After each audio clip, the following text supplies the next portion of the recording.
All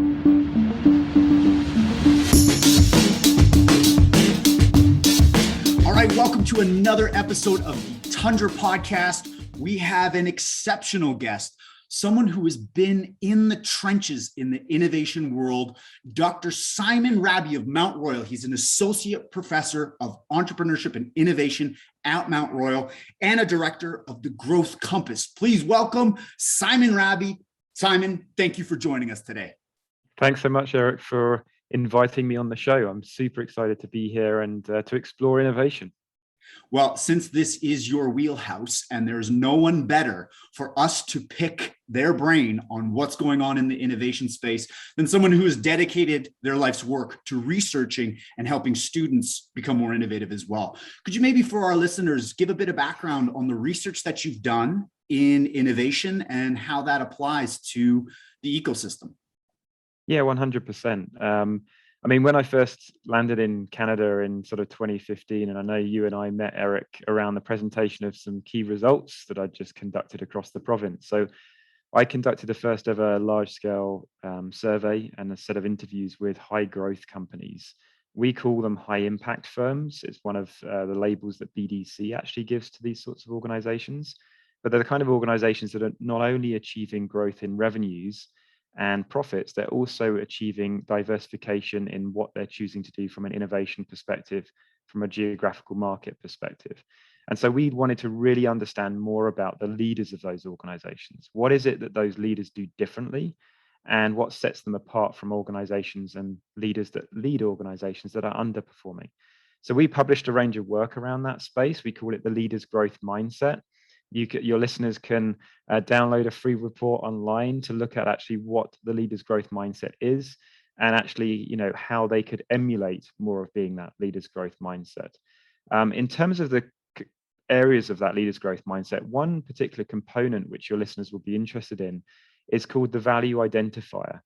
And for me, innovation is all around value. It's all around really truly understanding what the end consumer or customer, depending on where you are in the value chain, supply chain, really does value.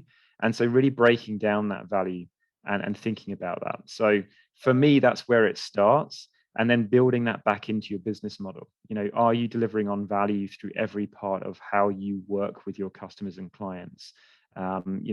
Too often, we get stuck in organizations with delivering non-value added activities. We know that we have to do some stuff that doesn't always deliver value to the customer, but a lot of time we can get hooked and locked into delivering things over long periods of time that never adds value to customers.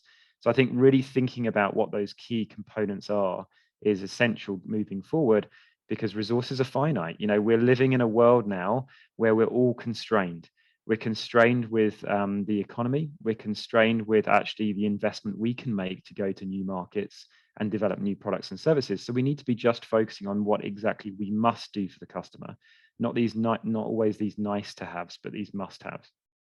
Beautiful. And in your research, did you look at a wide range of businesses, whether it's the scrappy new tech startup or the existing, 25-year plus proven business? What was the mix in your research, and were there any differentiators worth noting?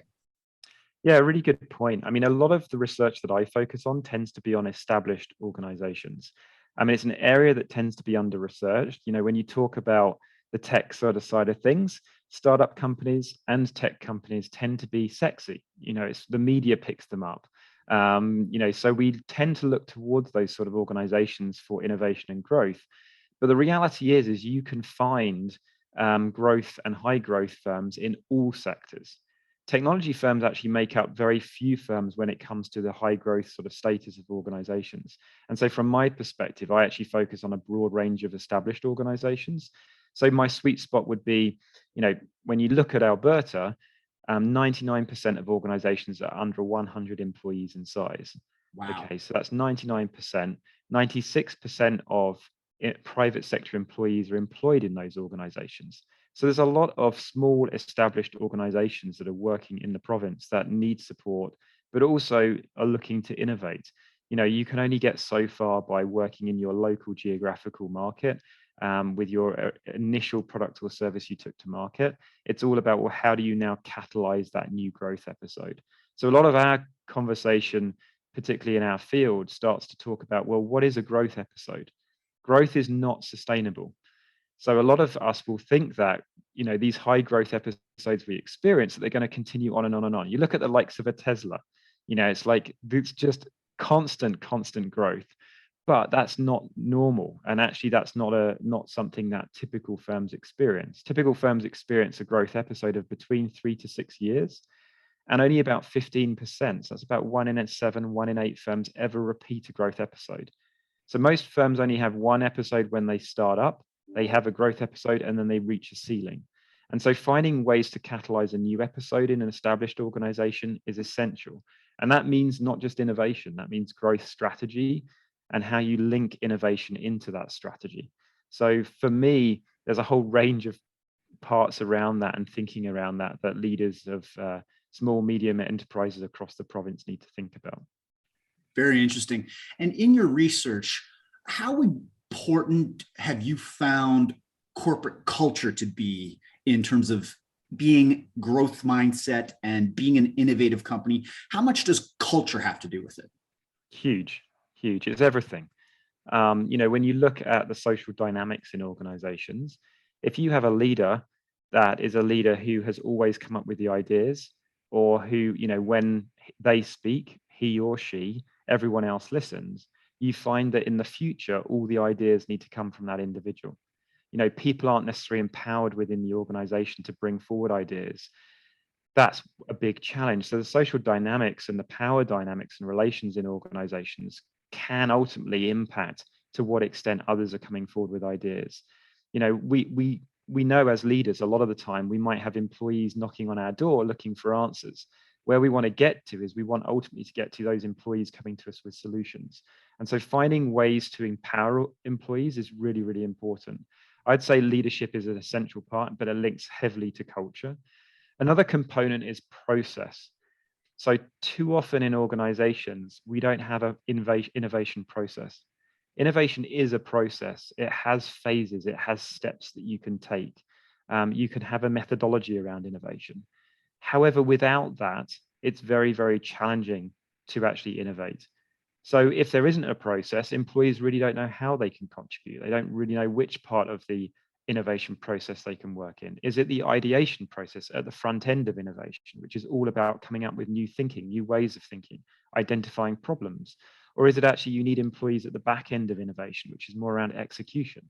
You need to actually have go-to-market strategies and really find ways of embedding it in sales and marketing techniques and strategies, etc. Mm-hmm. So all the way through that end-to-end innovation process, we really need to understand things. So culture, again, do you have a culture where you put processes in place? A lot of organizations do not. A lot of organizations, it's about actually just getting by and working on today rather than thinking about tomorrow. And so investing in putting processes in place is actually an essential part of organizations. There's a piece of work actually by Strategizer, which is worthwhile your listeners looking at. It's actually an innovation readiness assessment. So you can navigate online and you can conduct an innovation readiness assessment. And they have a number of areas which essentially are cultural blockers in organizations. And so you can look through these cultural blockers, you can identify which ones where you are. So look at a baseline for your organization, and then you can actually devise a bit of a plan to ultimately improve the way that your culture either supports or trying to overcome the way that inhibits innovation. Interesting.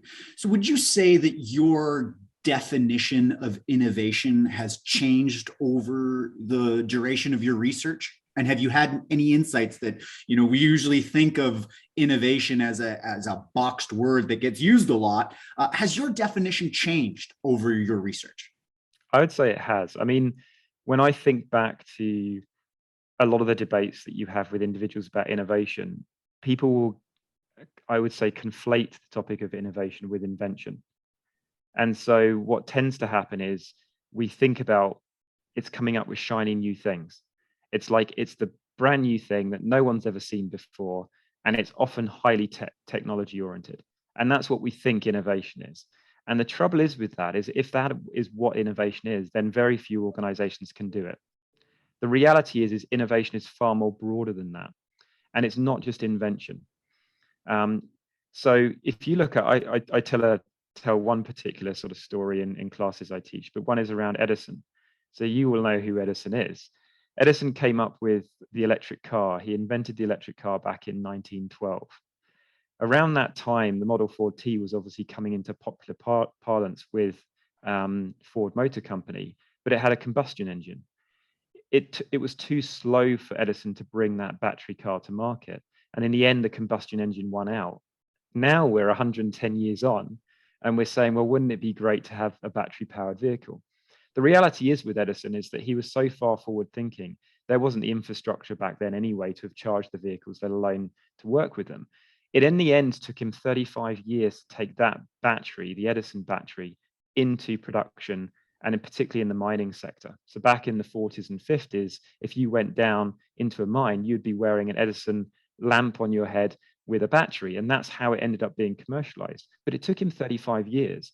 And through that process, he realized, and he said to himself, if it doesn't have utility for the end customer, if it's not something that's adding value, invention is not innovation. Innovation is all about execution and implementation. And so he had a number of inventions through his life, hundreds, if not thousands. But it was only a few of those that really ended up getting taken to market. So when I think, and you asked me that question about, well, what is innovation and how has the definition changed? It's not just creating value, it's capturing value. And so that capturing process involves how are you going to use your business model? What is going to change fundamentally in your business model so you can capture that value back from customers, whatever that value might be. For a lot of organizations, it's about revenue generation. We understand that. But there could be other forms of value that you're capturing as a consequence of that innovation. It could be improving your brand, your reputation in the marketplace. It could be your social impact, your environmental impact, all these different things that we can obviously innovate in and change and transition. So for me, it's about creating and capturing new value, but it's also a disciplined process. So we just talked about process and how important process is, but there's discipline around process. It's very easy for us to stray from process. We often like to make things up as we go along, or because we feel we don't have the time to stick to a process. We have to rush at things. And so having that disciplined process of capturing and creating and capturing new value, that's where the definition has sort of gone for us when we're working on these programs with executives and leaders from across the province. That's really interesting. You're bringing in process to something that is very fluid and can be a bolt of lightning that gives you this new idea that is really valuable, that is innovative, that you can't really, sit down and bring a process. It's difficult, at least in my experience, to be like, all right, we're going to sit down and we're going to come up with a process to be more innovative. Okay, go. Sometimes it just happens sporadically. What are your prescriptions for some of the processes around being able to bring innovation to the surface? 100%.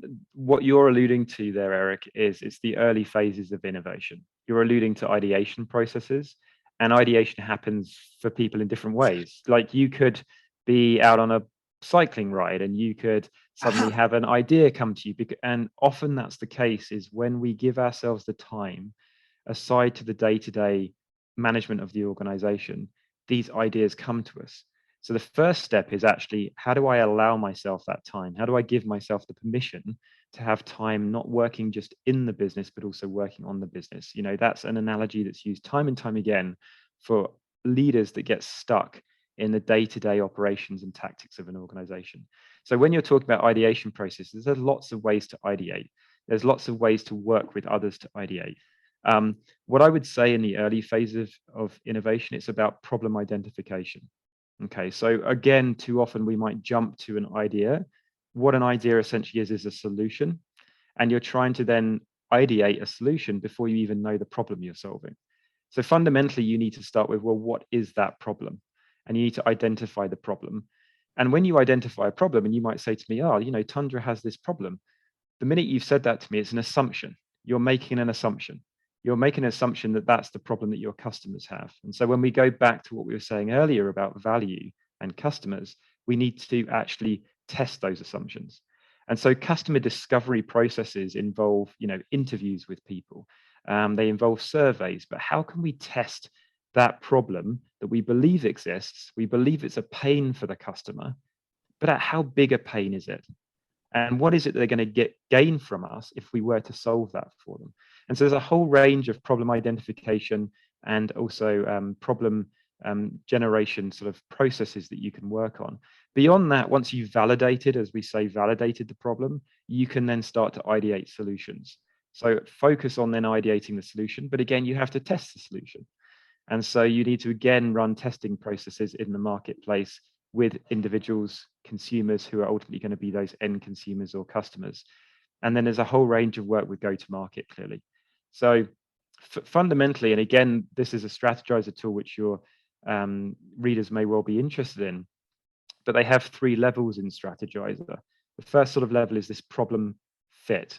Okay, so this problem customer fit, where you're really just focusing on validating your assumptions about the jobs that your customer's trying to get done, the pains they experience when trying to achieve that, and the gains that you're going to actually create for them.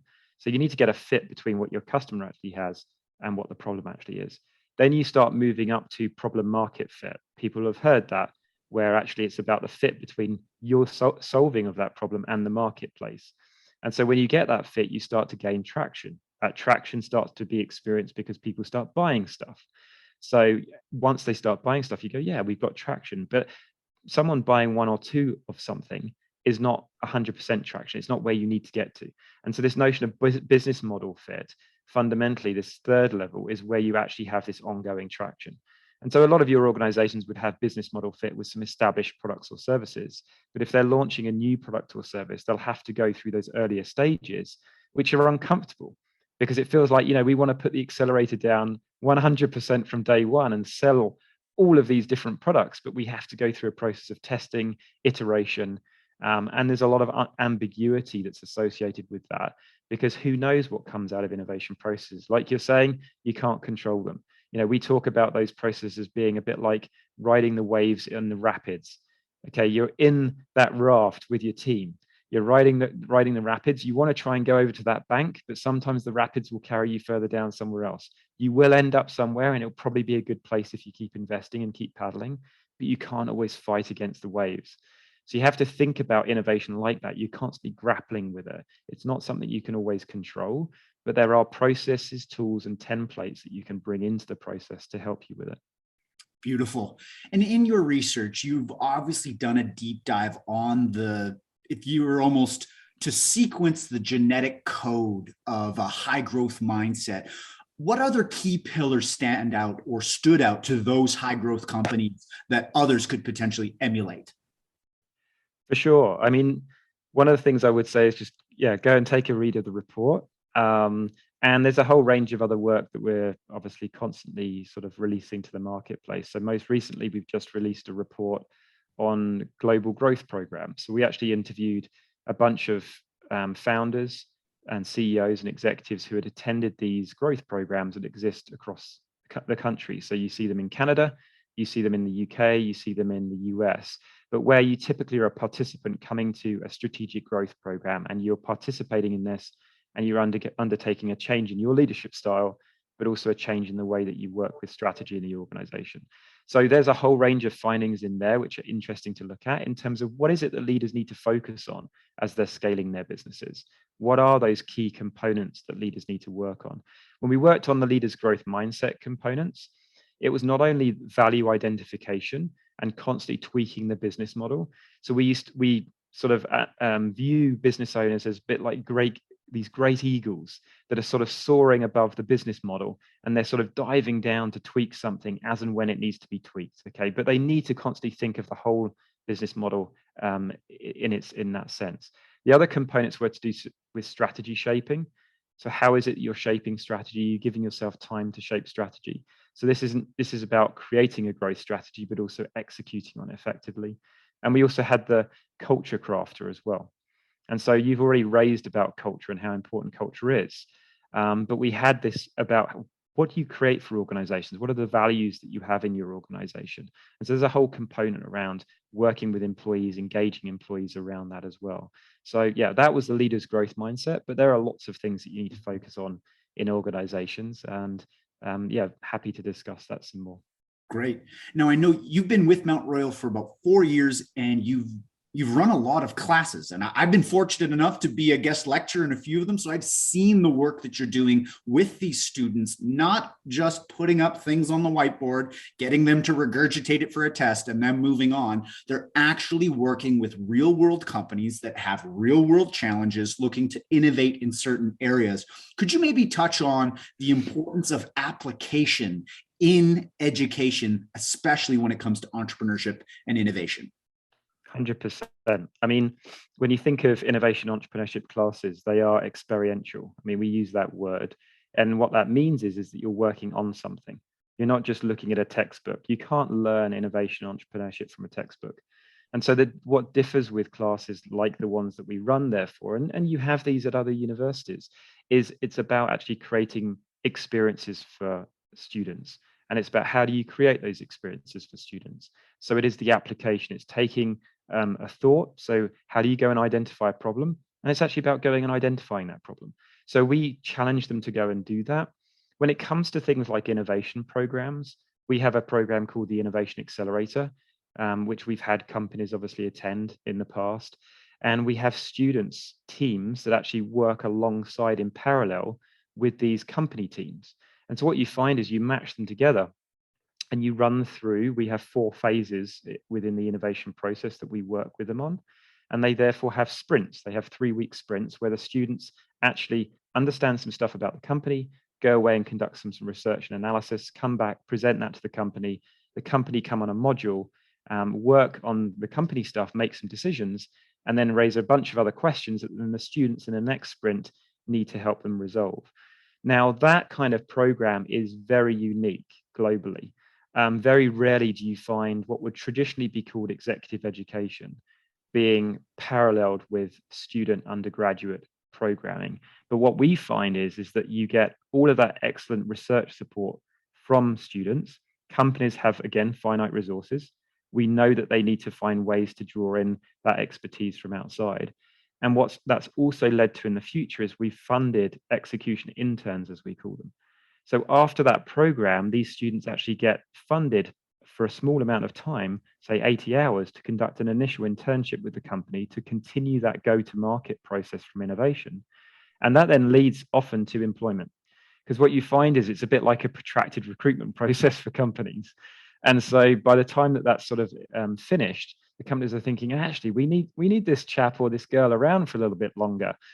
So that's what we found is the more you embed students to companies, the more you embed them to experiences, the better the learning experience is, the more challenged they become, the more they learn, and the more the companies benefit and the economy benefits. So that's what we're trying to do, is get that close match. So on graduation, when they go into their first role, they can roll their sleeves up and they can start straight off. This isn't about sitting around going, well, I've just learnt the theory, that's all I can do. A lot of it is about how can I get into these organizations and catalyze growth. And so we think of these students as growth enablers. We want them to get into lots of businesses and just be that person who can look at things differently and can really dig down and get on with things. It's a beautiful value exchange, giving students the opportunity to sink their teeth in, and the companies to get a fresh set of eyes and a perspective that they might otherwise never get. It's funny how we can get locked in our echo chambers, and sometimes all it takes is an outside eye to say, hey, have you thought of this? And genius, you got something new to go on. Talk to me about the growth compass. What is that, and how does it work? Yeah, good question.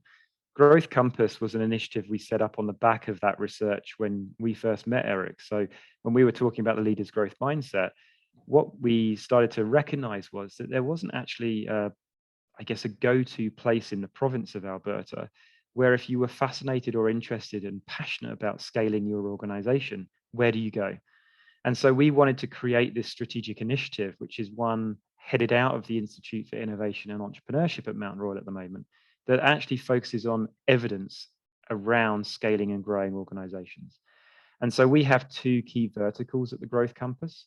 One is around a community and one is around a lab. So the community is all focused on how do we constantly exchange knowledge between the private sector, policymakers, and researchers and students.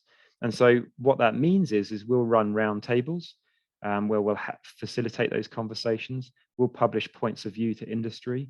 So we'll conduct ongoing studies. One of those has been recently released, like I just mentioned, around the global growth programs. We're also building the community. So the idea in the future would be to have a number of leaders constantly members of a panel data set that they can constantly take part in research and inquiry processes. So that's about the exchange of knowledge. We want to all become more collectively intelligent around scaling and growth of organizations. So the more we share, the more open we are with data, the better we can do that. The other vertical, which is the lab, essentially is we end up being commissioned by organizations, learning organizations, that could be government, public sector, but it can also be private sector, to design, develop, and evaluate, and also deliver programs that help companies to scale and grow. So the Innovation Accelerator that I just spoke about was one such program that we built from scratch, learned from what was out there in the public domain, but also build our own tools and processes, and then led that program and have run that for the last 3 years. We've evaluated it, we've achieved government funding for that, etc.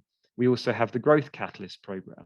So for those of you who have seen the Growth Catalyst, that's a program that was launched through our lab, and that's worked very, very well as well. So that's focused on growth strategies. What is it that leaders and strategic growth teams, as we call them, so CEOs say, hey, I want this team to ultimately drive strategy. How do they go about doing that? So that's all about that. We've also had an export program, so an internationalization program called the Export Compass. So there's a range of programs that we can be commissioned to deliver.